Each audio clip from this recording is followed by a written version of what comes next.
Hello, my name is Dean. I'm one of the elders here at the Point Church. In 1993, I decided to follow Jesus. I was baptized. I died, rose to live a new life, and I knew that would have future implications, but I didn't really know how much that would affect how I would live my life, especially over the last 3 years. November of 2014, I went to the doctor because I had a cough and had a little bit of pain in my chest. I thought I had pneumonia, and he sent me on to UNC to get a CT scan because he was pretty sure that it wasn't pneumonia. Through a series of tests, they discovered that I had T-cell acute lymphoblastic lymphoma, which is a pretty aggressive form of cancer. As you can imagine, that changes things. There's a lot of stuff in life that just stops. Over the next about 8 months, I was in and out of the hospital, spending time getting chemo and then going home to rest and try to recover a little bit and start the whole process over again. The doctors told me at the beginning that there were a lot of things that I need to be careful about because most people going through treatment for cancer, they don't actually die from the cancer. They die from complications from the medicine, or maybe by getting sick and not having enough of an immune system. Well, for me, I ended up being one of those patients about a month into this whole process that had a bunch of complications that just stacked on top of each other, to where I spent a whole month in the hospital. I had to watch my girls open up their Christmas presents over the iPad.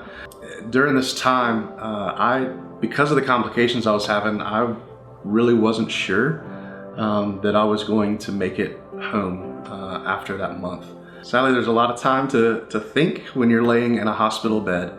I'm married and I have two amazing daughters who at the time were 6 and 8. And with having all these complications, thoughts ran through my mind of, am I going to see my kids grow up? Am I going to see them graduate from college?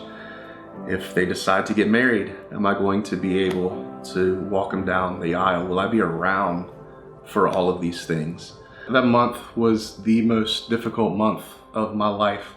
And I can't imagine trying to get through that month, trying to get through really any of this stuff that I've been going through the last few years without knowing that I was a follower of Jesus, without being able to remember back to that decision that I made in 1993, where I died to myself already and I was promised new life that day, promised abundant life now, that just continues on into eternity. No matter what the future would hold for me, because He lives, I'm alive, and I didn't have anything that I needed to worry about.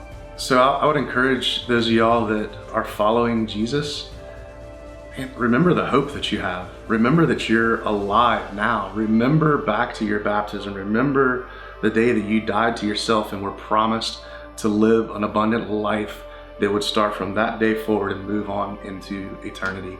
And for those of y'all that haven't made that decision to follow Jesus, I mean, today is Easter. This is the day we're celebrating Jesus raising from the dead, the firstborn from among the dead, so that we can be sure that He's conquered death and we don't have that to worry about. There's no reason to wait. Go on, make the decision today to follow Jesus, to get baptized, to start walking in a new life, and to be able to have that hope from now until all eternity.